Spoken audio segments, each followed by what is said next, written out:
Hello dear student, welcome to the DAV Mobile Public School Sita Savangi. I am your computer teacher, this is standard 7. Our today's topic is Scratch. First, part second. In the previous video, we will discuss about the components of a Scratch. Like first one is box pan, script, second one is script area, and third one is stage. Now we will going further for sprites. It is another components of a Scratch. Now in this video we will discuss about the sprites. Once the script is written and the sets are finalized, the next step is to choose a character for our movie. In a Scratch, the characters that perform animations are called sprites. A sprite is a small graphic object that moves independently around the stage, producing animation effects. A new project always starts with a single sprite. Working with a sprite. Let's see. Scratch has gallery full of different sprites. We can choose any sprite from this gallery for our project. Sometimes we are unable to find a suitable sprite. In such case, we can paint a new sprite. To get more sprites, explore the 3 new sprite buttons. Which one is paint new sprite, second choose a new sprite from a file, and the third is a get surprise sprites. But do you know, new sprite can also be chosen from the image downloaded from the web. The images format is recognized by the Scratch are JPG, BMP, PNG and GF, that is including animated GF. Now let's see the editing sprite. We have learned how to choose and paint a sprite. Now let us work with its toolbar. We can select any tool from the toolbar and then click on the sprite on the stage to perform an action. To return to the arrow cursor, we need to click on the blank area on the screen. In the images we see the duplicates, editing sprites, delete editing sprites, draw sprites and shrink sprites. So these are the editing sprites. Now see the creating a costume of a sprite. As you have different dresses in your wardrobe,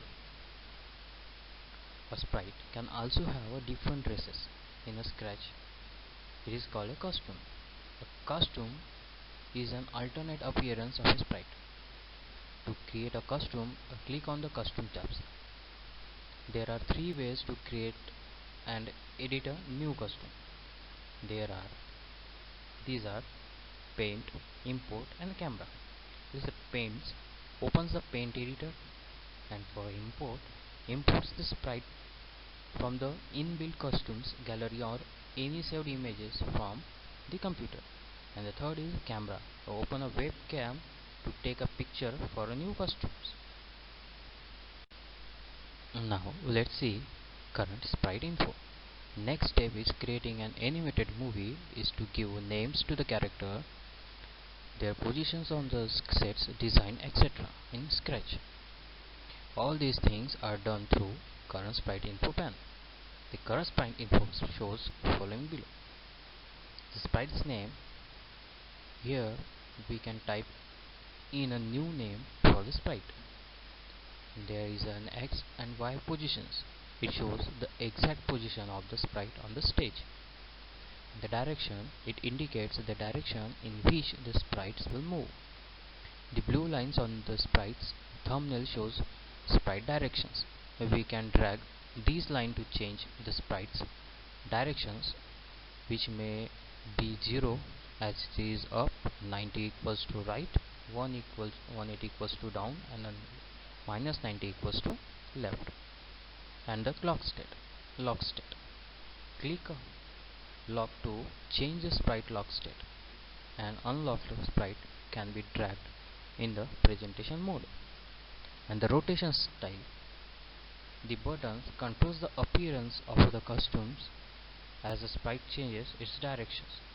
First one is the costume rotates as the sprite changes direction. Second, the costume faces either left or right.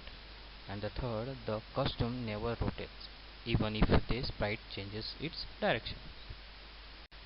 And another is Sprite List, as the casting of characters in the movie is shown either in the beginning or at the end of the movie. Similarly, in a Scratch, the casting can be displayed in the Sprite List pane. The Sprite List display thumbnails for sprites in a project, the name of which sprites appears below its thumbnail. We can rearrange the sprites by dragging these thumbnails.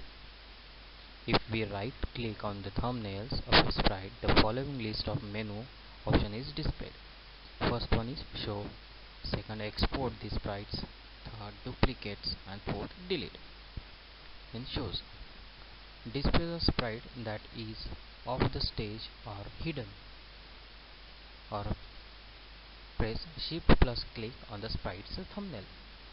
And second, export these sprites. Save the sprites as a sprite file which can be imported into another project. And third is a duplicate. Create a copy of a sprite on the stage. And fourth one is delete. To delete a sprite from the stage. And the next one is background. We have learned many features of sprites.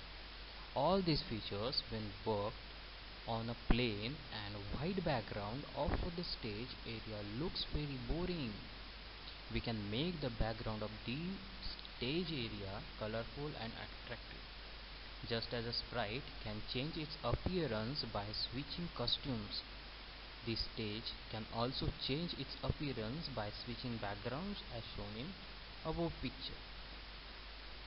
To change the background of the stage, first click on the stage icon at the left of the sprite list. Click on the backgrounds tab to see edit the background. Okay, but do you know a background can also be imported from images downloaded from the web. So in this way we will see the components of a sprite. Now when we worked on sprite, we must have to save the files. So let's see saving the project. It's a good practice. It's a good practice to get in the habit of saving the projects early and often. When we save a project, we have two choices: save as and save. We use the save as option when we are saving a project under different name. The steps involved are: step 1, click the file menu, and step 2, click the save as option, and the step 3, select the location and enter a new file name. Then enter your own name in the field project author, and then enter some descriptive information about the project in the field about the project. And the step last 6, click on the OK button. So this is the way we will save the projects. Now when we save the projects, we have to open also. So now the opening the project. So opening a project after saving the project, the next step is to learn how to open an existing project. The steps to open an existing project are: step first, click on the file menu, and then click on the open option. And third step is select the location, and the last 4, click on the OK button. The desired files will be open. So this is the process of opening a project. So in this way we will see how we can create a project, how we can save the project, and how we can opening the projects. Now we have to see the sharing of the projects. Now we know that one of the features of Scratch is to share our project with others on the internet. If we have a developer project that we would like to share online, then we can upload the project from within the Scratch skin. But do you know, to upload a project on the internet, we must first sign up for a user account on the Scratch website. Okay, let's follow the steps. The steps to upload a project. Step 1, click the share menu. Now, second step, fill the required details and click the OK button. The following boxes will appear. That is, third image is we saw the upload successful. The project gets uploaded on the website for others to see. But do you know, a project cannot be uploaded if it is over 10 MB. To lower the file size, check the compress sounds and image box in the bottom left corner of the uploaded screen. Okay. So in this way we will discuss about the Scratch and its components. Okay. Thank you. Have a nice day.